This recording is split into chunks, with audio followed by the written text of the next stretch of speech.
Justice! We want justice! We want justice! Osama want justice! Osama want justice! Osama want justice! Osama want justice! Osama want justice! We want justice! लाठी गोली की सरकार नहीं चलेगी नहीं। Judicial inquiry through high court जज, इससे कम level पे नहीं, ये हमारी डिमांड है।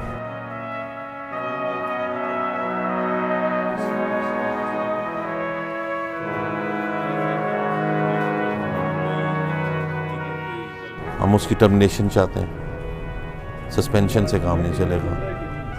टर्मिनेशन क्यों, क्या फायदा होगा? देखिए पीछे इदारे की सपोर्ट नहीं रहेगी ना।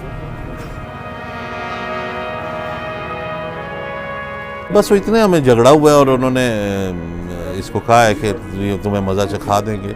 हमने तो इसको लाइट लिया और बिल्कुल उसको, बल्कि एक चीज़ उसने कहा कि यार ना झगड़ा करो, कोई हमें